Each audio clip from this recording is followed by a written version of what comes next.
seperti bayi, Mas. Oke, Jadi baik, ya, jadi ada kedisiplinan lah yang harus kita jaga gitu.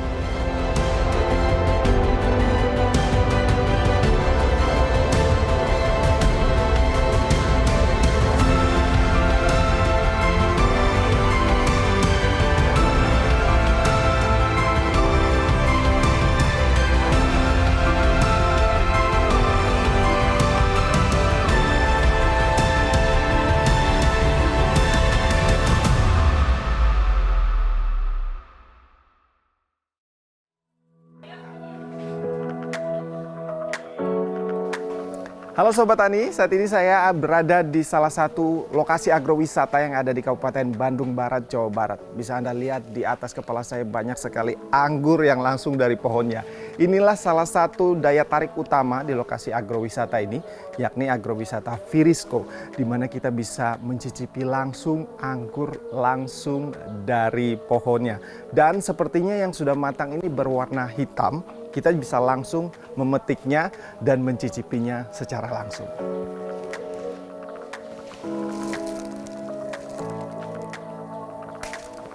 Wow, ini salah satu anggur yang sudah matang, berwarna hitam, dan kita coba rasanya seperti apa. Wow, beda sekali.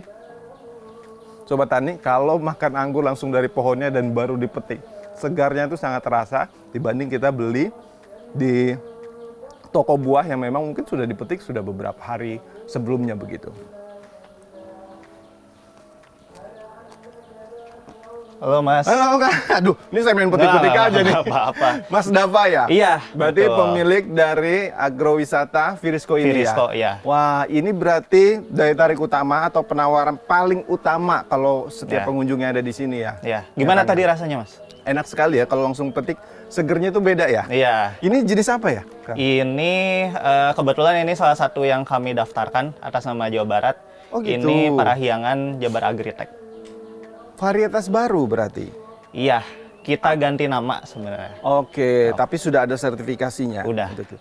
Tadi yang sudah dipatenkan ini bernama tadi Parahyangan. Parahyangan. Apakah ada lagi beberapa varietas yang dipatenkan milik Jawa Barat begitu? Yang pertama ada Parahyangan, lalu kedua ada Dayang Sumbi Jabar Agritech. Dayang Oke, Sumbi. Lalu ada Karamina Jabar Agritech. Dan yang terakhir ada Bagaskara Jabar Agritech. Oke. Dari semua bentuknya apakah sama dari segi warna atau dari segi mungkin postur bentuknya? Untuk Parahyangan seperti ini. Parahyangan gini Kalau ya. Dayang Sumbi hitam juga, cuman agak bulat. Di atas ininya lebih bulat, tapi lonjong juga. Oke. Kalau Karamina itu hijau ada semburat merahnya, tapi ukuran buah lebih besar dari ini. Terus dompolan juga lebih panjang. Lalu untuk Bagaskara itu warna merah, itu hampir mirip dengan Karamina. Oke, artinya nama-namanya nama-nama khas Jawa Barat banget ya, Kang? Iya. Kang, mungkin banyak pertanyaan dari Sobat Tani. Gimana sih cara nanam anggur di rumah? Apa katanya harus di tempat adem begitu baru bisa tumbuh? Atau malah kayaknya kalau di tempat panas di perkotaan malah sulit tumbuh tuh anggur. Bener nggak sih, Kang? Kalau untuk di sebenarnya lebih cocoknya di tempat yang panas, Mas. Oh, malah lebih panas, Iya. lebih cocok ya? Karena kami punya lahannya di tempat yang dingin. Sebenarnya ini seperti pembuktian juga lah, bahwasannya di 1000 mdpl juga anggur bisa berbuah gitu. Dan kami alhamdulillah lah ini tantangan buat kami dan ya mungkin yang seperti Mas lihat di sini berhasil berbuah gitu. Dari orang awam gitu, Kang. Untuk merawat anggur tuh susah nggak sih? Untuk merawat anggur sebenarnya anggur tuh seperti bayi, Mas. Oke, jadi bayi ya. ya, jadi ada kedisiplinan lah yang harus kita jaga gitu. Jadi harus rajin merawatnya dan mungkin jangan lupa, sebenarnya intinya jangan lupa nyiram aja sih Mas. Jangan lupa nyiram. Iya, Sehari berapa kali wajibnya? Sehari sebenarnya bisa 1 kali sih. Jadi yang penting si medianya itu lembab, jangan sampai becek juga gitu. Oke. Kalau kita lihat ini kan semua ada naungan ya, Kang? Iya. Seperti greenhouse tapi hanya atapnya saja. Apakah untuk menanam anggur ini diwajibkan begitu? Jadi kalau misalnya kita nggak pakai naungan, nantinya akan ada air hujan. Air hujan itu ke tanah, nanti pH-nya berubah-ubah. Oke. Atau nantinya bisa buat jamur daunnya, buahnya, atau mungkin bisa menyerang trips seperti itu sih, Mas. Jadi ini digunakan untuk mengantisipasi hal yang tidak diinginkan ya, seperti penyakit dan hama begitu ya. Betul. Oke, Kang, ini kalau melihat proses penanamannya, kalau dari bibit begitu sampai berbuah memakan waktu berapa lama, Kang? Dari bibit sampai berbuah, katakanlah 1 tahun sih, Mas. 1 tahun. 1 tahun, iya. Tapi setelah 1 tahun itu bisa berbuah. 3 sampai 4 bulan terus-terusan. Terus-terusan. Iya. Per berapa ketika habis panen sekali, terus panen selanjutnya? Panen selanjutnya, kalau buah anggur ini makin tua makin produktif, Mas. Oh gitu. Iya, jadi mungkin di pembuahan pertama, kedua itu cuman beberapa dompol di satu pohon, itu nanti ke depannya itu bisa lebih, karena batangnya sudah kuat, sudah lebih tua, itu nantinya bakal lebih baik ke depannya. Itu sih, Mas. Oke, Kang Dava, kalau kita udah melihat hilirnya adalah bentuk dari buahnya, hasil yang sudah bisa dipanen.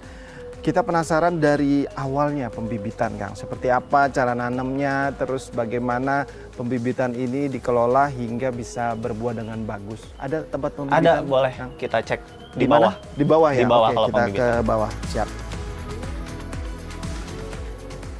Bisa sampai ada yang 500, ada yang 1 juta. Wow.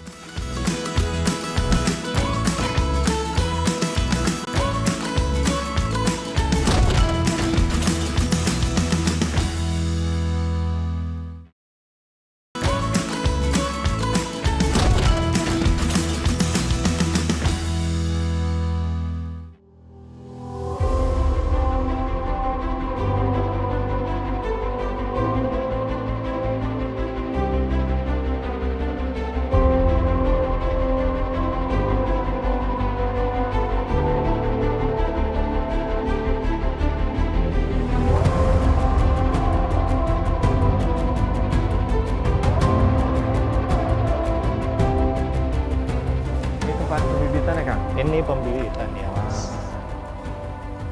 Oke, ini khusus pembibitan dan berapa varietas di sini, Kang? Di sini kalau untuk pembibitan kita ada mungkin 40 lebih varian. Wow, Ini ada Om Agus, Oke, Mang Agus, Rizky Mang. manajer Agus. pembibitan di Kebun Anggur Kris. Ahlinya buat Ahli. bibit ya. Wah, ini lagi proses bikin bibit ya, Mang ya? Betul. Sistemnya okulasi ya, Mang Betul. Agus. Kayak gimana sih okulasi itu, Mang? Nah, kalau okulasi itu seperti ini.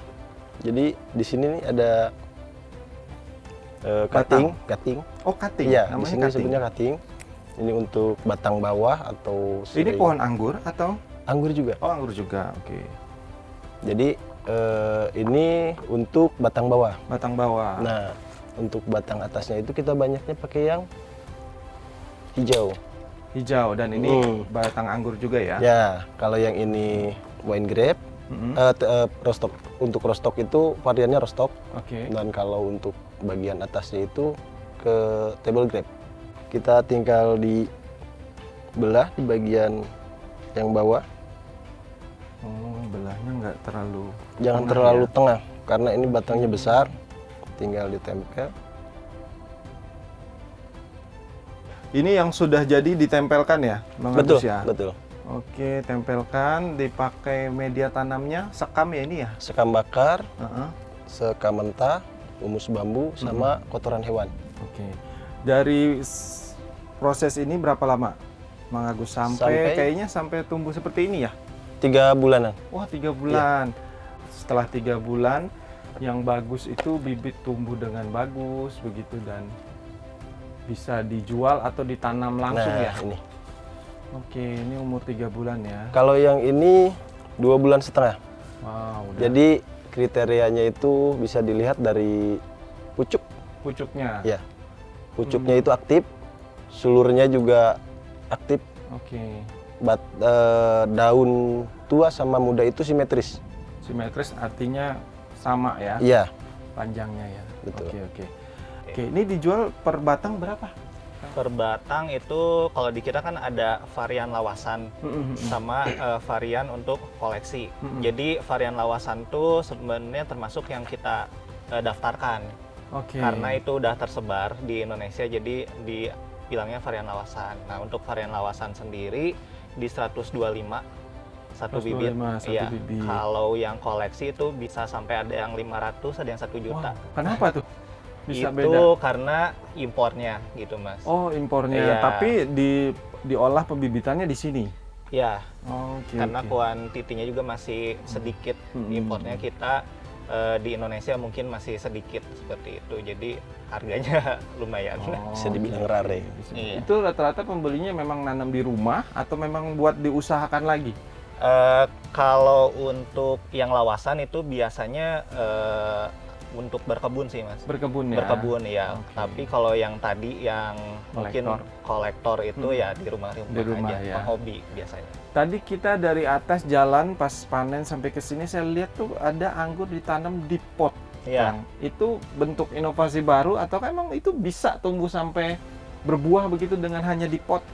Bisa. Kalau itu kita menunjuknya urban farming untuk di perkotaan. Seperti Oke. di Jakarta itu sudah banyak petani anggur untuk tabulam pot seperti itu. Dan itu akan mempengaruhi tumbuh kembangnya atau enggak? Enggak juga sih, Mas. Kalau ya. kalau misalnya di pot itu kan sebenarnya kita tujuannya untuk estetika. Tapi mungkin untuk produktivitas akan di bawah yang grounding, langsung di tanah seperti itu. Nah, kalau saya nih pengen jadi petani anggur bisa nggak sih, Kang? Ada nggak sebuah pelatihan yang diberikan mungkin Kang Dava sama komunitas-komunitas anggur lainnya begitu?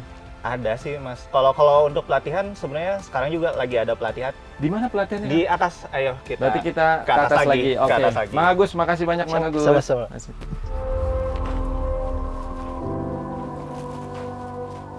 Kalau impor kan mungkin dipanen di sananya kapan, datang ke sini kan butuh waktu, terus di market sini juga kan ketahanannya seperti apa kan nggak tahu gitu.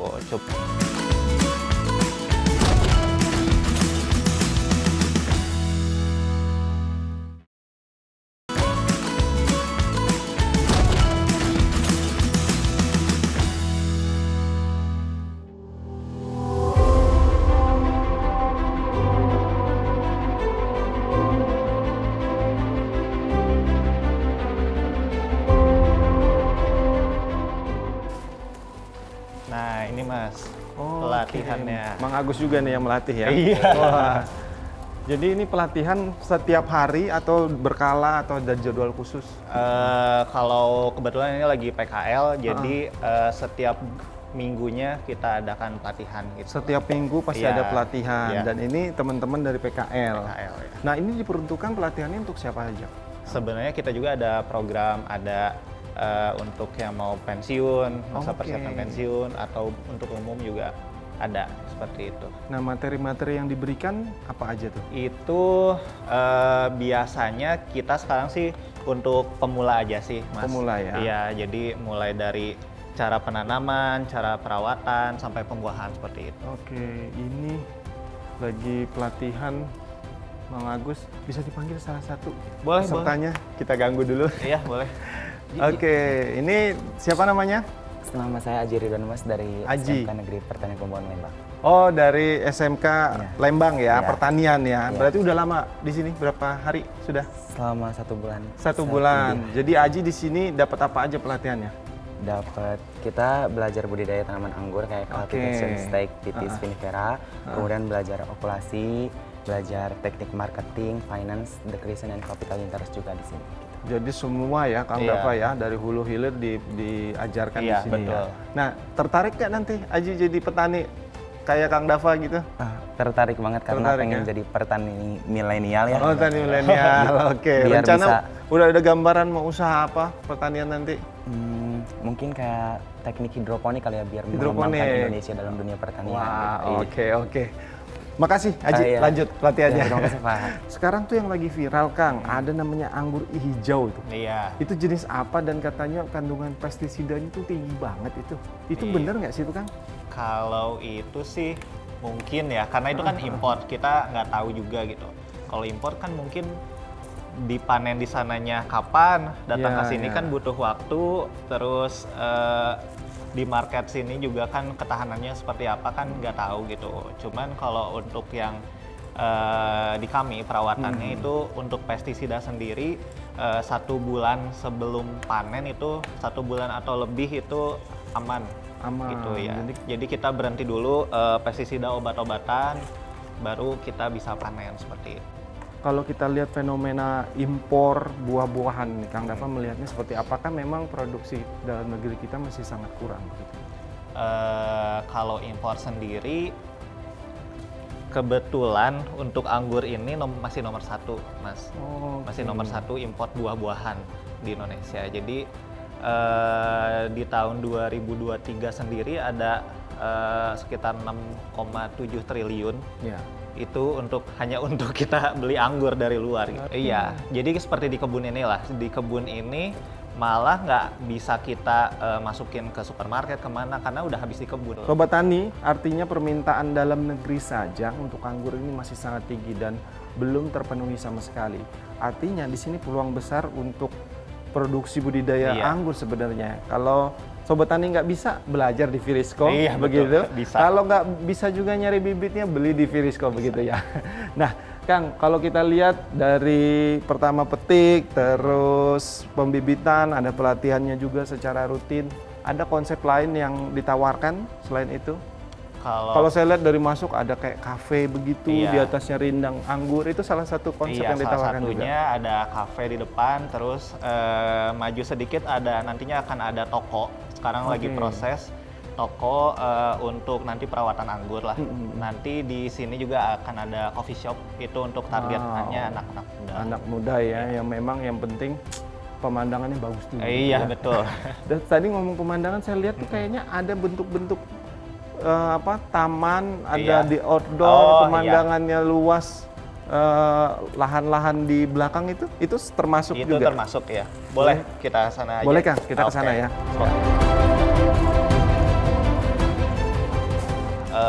Mungkin menganggap pekerjaan petani itu kurang seksi lah gitu ya.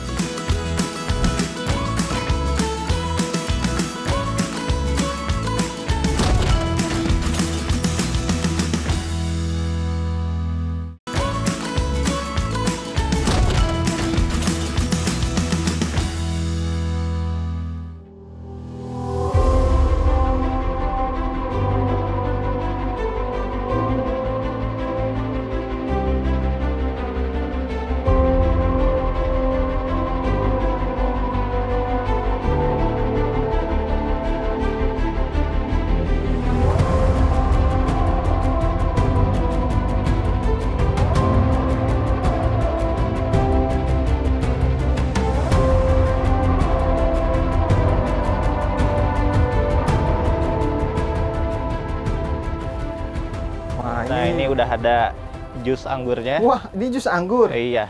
Wah, kita di salah satu bentuk kafe dari Virisco ya, Kang ya. Ini outdoor berarti ya? Outdoor kalau di sini. Jadi kita sudah lihat di awal tadi petik anggur, terus ada pembibitan, terus ada pelatihan. Berarti ada berapa segmen pasar yang Kang Dava sasar ya dari Virisco? Kalau di sini sih sebenarnya seperti yang tadi Mas sudah bilang ya, ada bibit.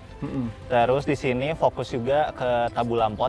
Tabulan pot. Hasilnya ya seperti ini. Oh. Ini kan dari pot juga kita setting lah seperti ini. Anggur. Jadi Sobat Tani, ini pohon anggur hidup. Iya. Dialirkan apa bahasanya ya? Di jalurnya dibuat, jadi sangat indah sekali Sobat Tani lihat. Dan ini bukan pajangan tapi anggur asli. Wah, oke. Ini jadi salah satu segmen pasar juga. Iya, betul.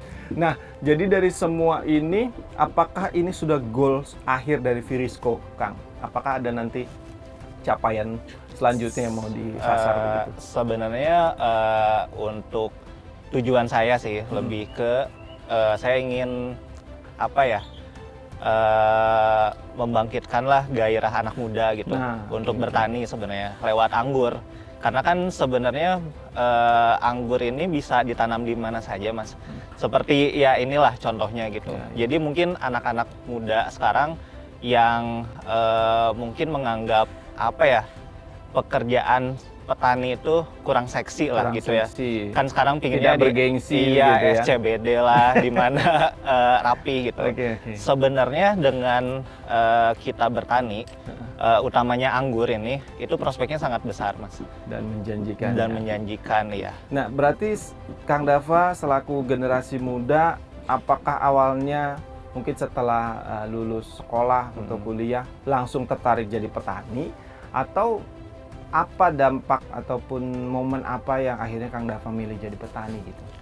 Sebenarnya awalnya tuh bisa dibilang terpaksa, Mas. Terpaksa. Iya, karena saya Oke. lulusan keuangan.